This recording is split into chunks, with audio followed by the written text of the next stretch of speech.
Sa pagpapatuloy ng kwento, sa sobrang galit, lumabas ang kanyang kaibigan at sinara ang pinto sa likod niya.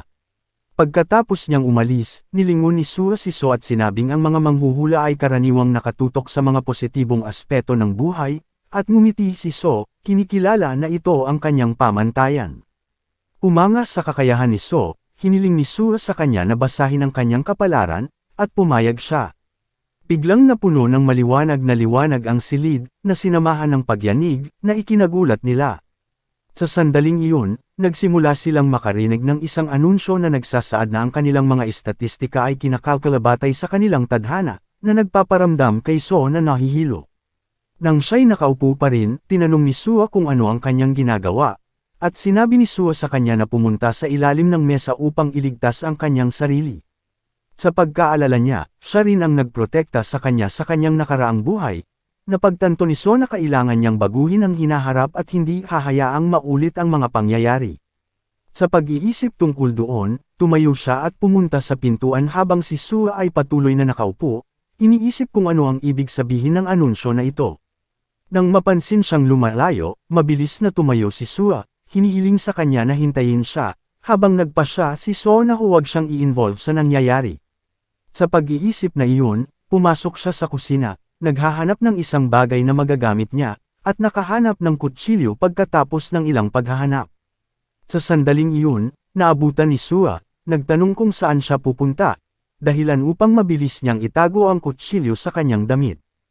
Hinila siya palabas, sinabi ni Sua na kailangan nilang lumikas at nagsimulang maglakad sila sa koridor. Pinaliwala ang effort niyang dapat umiwas muna siya kay Sua. Biglang nakarinig sila ng boses na sumisigaw sa paligid at ang tao ay tumatakbo papunta sa kanila, na nagsasabi sa kanila tungkol sa pag-atake ng mga halimaw. Sa sandaling iyon, ang isa sa mga halimaw ay dumating mula sa likuran at kinagat ang binti ng tao, na naging dahilan upang makaranas siya ng matinding sakit. Sa pagtingin sa malalakas na ngipin ng halimaw na tinusok sa loob ng binti ng tao, sinabi ni Sua na hindi siya makakatulong. Sa sandaling iyon, inilabas ni So ang kutsilyong itinago niya sa kanyang damit at ipinatama ito sa halimaw, dahilan upang mamatay ito sa isang iglap. Nakangiting iniisip niya na alam na niya na darating ang mga halimaw. Ang mga dambuhalang uod na ito ay mga tertiary insectile grade monster na isi-target ito para kay So. Sinabi sa iba na pumunta sa isang ligtas na lugar, nagpatuloy siya at sinimulang patayin ang lahat ng mga halimaw sa mabilis at smooth na galawan. Matapos patayin ang halimaw na itinuturing niyang last na ito, narinig niya ang boses ng isang tao na humihingi ng tulong at napagtanto niyang hindi pa nauubos ang mga halimaw. Pinagsabihan ng mga tao na humawak ng isang bagay bilang sandata upang protektahan ang kanilang sarili, nagsimulang magpatuloy si So. Sinabi niya na ang mga halimaw na ito ay hindi masyadong malakas. Sa kabilang banda, napansin niya si Sua na gumagamit ng fire extinguisher para patayin ang mga uod at masayang sinabi niya, na ang mga halimaw na iyon ay hindi kasing lakas na inihahalin tulad sa kanilang hitsura. Pagtingin sa kanya, natatawa si So, iniisip na nakakatuwang makakita ng taong kayang pumatay ng dragon na ganun kasaya sa isang bagay na itutulad dito. Matapos malipol ang mga kalaban sa daanan, inutusan ni So ang mga tao na bumaba at lumikas sa gusali bago magsimulang lumitaw ang higit pang mga halimaw. Nagpasalamat sa kanya para sa tulong, ang lahat ng mga tao ay nagsimulang tumakbo pababa habang siya mismo ay nakaupo malapit sa walang buhay na katawan ng mga halimaw upang mangolekta ng mga spirit pearls. Matapos mapatay ang marami sa kanila, naisip niya na bagamat sila ay nasa lower grade, sila ay higit na mas marami sa inaasahan niya. Habang tinitingnan niya ang mga perlas, tinawag siya ni Sua, nagtatanong kung bakit hindi siya bumababa. Mabilis na inilagay ang mga perlas sa kanyang bulsa, lumingon siya kay Sua, nagtatanong kung bakit hindi siya lumikas. Bilang tugon, sinabi niya na hindi niya maaaring iwanan siya ng mag-isa. Napagtanto ni So na siya ay ganun pa rin, sinabi sa kanya ni So na ang pananatili dito ay mapanganib, at sinabi sa kanya na ang tanging rason ay gusto niyang mag-evacuate kasama siya. Sa pag-iisip na dapat niyang sabihin sa kanya ang isang bagay, lumingon siya sa kanya, na nagsasabi na gusto niyang ibahagi ang isang bagay na mahalaga sa kanya. Habang ipinapahayag niya ang kanyang intensyon na ibahagi sa kanya ang isang bagay, nalilito si Sua at nagtatanong tungkol sa bagay na yon. Bilang tugon, inihayag niya na hawak niya ang ranggo ng isang tertiary dragonic fighter. Sa pagkarinig siya'y nagulat. Sa pagpapatuloy, ipinaliwanag niya na nagtataglay siya ng kakayahan na kilala bilang three-leaf method, at biglang lumitaw ang isang window sa kanyang harapan, na ikinagulat niya. Nang makita ito sa kanya, tinanong ni So kung nabuksan na ang kanyang destiny window, habang siya ay nananatiling nakatutok sa window, na nagpapatunay na talagang nakikita niya ang impormasyon tungkol sa three-leaf method. Sa pagpapaalala sa kanya ng anunsyo na narinig nila sa silid, sinabi ni So na ang lahat ay tila nakakuha ng mga superpower. Habang nakatingin siya sa window, iniisip na medyo lumakas ang pakiramdam niya kaysa dati, binuksan ni So ang ilaw sa kanyang phone at sinabing dapat silang bumaba na. Habang pababa sila ng hagdan, nagtanong si Sue tungkol sa kapalaran ni So, at tumugon siya na pinakamainam na huwag ibunyag sa isa't isa ang mga detalye ng kanilang mga destiny window. Ipinaliwanag niya na ang pagbabahagi ng naturang impormasyon ay maaaring magbigay daan sa iba na makita ang kanilang mga window at malaman ang tungkol sa kanilang mga kapangyarihan, at sumasang-ayon si Sue na panatilihin itong lihim.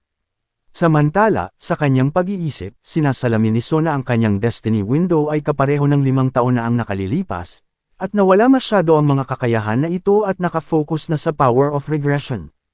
Gayunpaman, sa pagkakataong ito ay nagawa niyang makaipon ng malaking amount ng karma, na nag-uugnay ito sa pagnanakaw ng destiny ng 421 member ng sekta.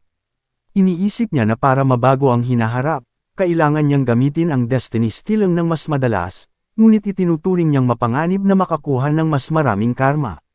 Alam niya na ang karma ay nabubuo kapag nakagawa ng malaking krimen tulad ng pagpatay o paggamit ng isang specific na ability. Gayunpaman, kung ang labis na karma ay nabubuo, ito ay lubhang mapanganib. Habang iniisip niya iyon, si Sue ay nagsimulang lumipat muli patungo sa koridor, na nagsasabi na may nakikita siyang tao doon.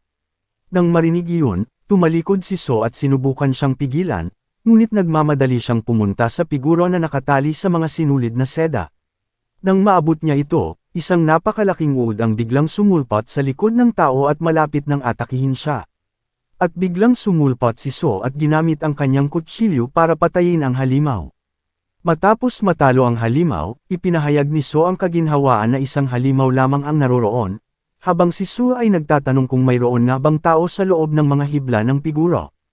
Sa halip na siya ang tumugon, hinawakan ni So ang braso ng tao para tingnan kung buhay pa ba o hindi, sa pamamagitan ng pag-activate ng kanyang destiny stealing, na magagawa lamang ito sa mga patay na tao. Sa paggamit ng ability, natuklasan niya na ang tao ay namatay na at nakilala ang kanyang ability na Flame Manipulator na kabilang sa isang tertiary insect eel grade. Isinasaalang-alang na ito ay isang kapaki-pakinabang na kakayahan, at kinuha niya ito. At nakakuha rin siya ng karma bilang penalty. Sa pag-iisip na siya ay nangangailangan ng mga ability na tulad nito, itinuturing niyang perpekto ang pagkuha ngayon nito. Sa sandaling iyon, nakarinig sila ng isang malakas na tunog, at nagsimulang tumakbo si Sue sa direksyon na iyon, na nagsasabi na tila may problema doon. Pagdating nila sa lugar, nakakita sila ng taong pumapatay sa mga halimaw at nag-e-enjoy sa laban, na nagsasabi na ang mga target ay mahihina lamang dahil ito ay parang tutorial lamang. Habang patuloy niyang pinapatay ang mga halimaw gamit ang iron rod, ipinahayag niya ang kanyang pagka-excite na makaharap sa boss monster. Ilang saglit, napansin niya sina So at Sue na nakatayo sa dikalayuan at lumakad papunta sa kanila, nagtatanong kung may mga nakaligtas sa gusali. Pagdating sa kanila, nagtatanong siya kung sila ba ang mga karakter na kakampi niya. Sila'y nalilito. Iniharap ang kanyang kamay, binabati sila sa isang mahinahong paraan, na nagpapakilala sa kanyang sarili bilang si Doc Gojen. Nang maalala na ito rin ang pagsisimula sa taong ito, ngumiti si So at nagpakilala din sa kanyang sarili. Matapos marinig ang pagpapakilala ni So, nilingon ni Gojen si Sue, tinanong ang kanyang pangalan, at siya'y nagpapakilala. Sinasabi niya na maaalala niya ang kanilang mga pangalan, sinabi ni Gojen na pagkatapos ng alay event. Ito ay dapat magsimula sa lalong madaling panahon, na nagpagulo kay Sue sa kanyang tinutukoy. Bilang tugon, ipinaliwanag ni Gojen na ang karamihan sa mga introduction ng laro ay batay sa isang partikular na formula. Samantala, sinuri ni So ang destiny window ni Gojen at natuklasan na siya ay isang tertiary divine grade na may gold attribute. Inaalala na malapit nang maging pinuno si Gojan ng isa sa 5 dakilang sekta, si So ay nagulat sa kanyang kasalukuyang kakayahan sa kabila ng hindi naranasan ang awakening. Samantala, ipinaliwanag ni Gojan ang mechanics ng laro, na ibinabahagi na ang mga manlalaro ay maaaring talunin ng boss monster na may mga kaalyado o makakuha ng isang malakas na kaalyado sa panahon ng labanan. Naniniwala siya na ang tunay na awakening ng isang manlalaro ay nangyayari kapag ang kanilang kaalyado ay nagsakripisyo para sa kanila, nagulat si So sa kanyang delusional na personalidad. Habang pinag-uusapan nila iyon, bigla silang nakarinig ng malakas na sigaw at lumingon, nakita ang isang taong tumatakbo papunta sa kanila, humihingi ng tulong. Sa likod niya ay may isang napakalaking uod na kabilang sa primary insectile grade. Habang tumatakbo upang iligtas ang kanyang buhay, ang tao ay hindi sinasadyang madulas sa dugo ng dati nang napatay na mga uod at siya ay nadapa. Sa paglingon, ang tao ay tumitingin sa halimaw na papalapit sa kanya at nagsimulang manginig sa takot habang pinaghihiwalay ang kanyang katawan ng halimaw, na ikinagulat ni Sua. Habang paubos na kainin ng halimaw ang tao, sasalakay dito si Gojan, na nagsasabi na tila ito ang boss monster ng prologue na kailangan nilang talunin. Gayunpaman, pinigilan siya ni Sua na magpatuloy, na nagsasabi na kailangan nilang tumakbo, habang si So ay nagpapakawala ng kanyang ability gamit ang flame manipulation at ipinatama ito sa halimaw, na ikinamangha ni Gojan sa kanyang kakayahan. Bumaling sa kanya, tinanong ni Gojan kung kaya niyang patayin ang halimaw, at hindi siya sumasang-ayon, na nagsasabi na imposible para sa kanila na gawin ito sa kasalukuyan, at sinunog niya ito. Samantala, ang halimaw, na lalong nagalit, ay nagsimulang sumugod sa kanila. Sinabi ni So kay Sua at Gojan na tumakas, at sumunod sila. Nagbigay ng isa pang strike sa halimaw si So, nagsimula na ring tumakbo siya habang napagtanto na ang halimaw ay nalaman na ang kanyang mga pag-atake ay hindi gagana dito. Habang sila ay tumatakbo palayo, sinimulan ng halimaw na sirain ang gusali upang harangan ang kanilang daanan. Nag-alala tungkol sa kapakanan ni So, huminto si Sua at tinawag siya, sinabihan niyang bilasan para makaabot siya. Gayunpaman, lumingon si So sa ibang direksyon mula sa kanila, habang hinawakan ni Gojan ang kamay ni Sua, sinasabi sa kanila na huwag tumigil sa pagtakbo hanggat mapanganib pa ang lugar. Pag-alis nila sa lugar, nakatayo si So at nakaharap sa napakalaking boss monster, at nang may tumawag sa kanyang pangalan. Nang marinig ang boses na tumatawag sa pangalan niya, lumingon ang halimaw at nakita sina Sua at Gojan, nakatayo doon. Kasabay nito, tinawag ni So ang halimaw, sinabihan itong tumingin sa kanya. Sa pamamagitan nito, pinakawalan niya ang strong ignition power, na nilamon ang halimaw sa apoy. Pagkatapos ay tumabi siya upang iligtas ang sarili mula sa nahuhulog na halimaw, sa pag-aakalang kakailanganin niyang huminto ng ilang oras na isa sa alang-alang ang sitwasyon.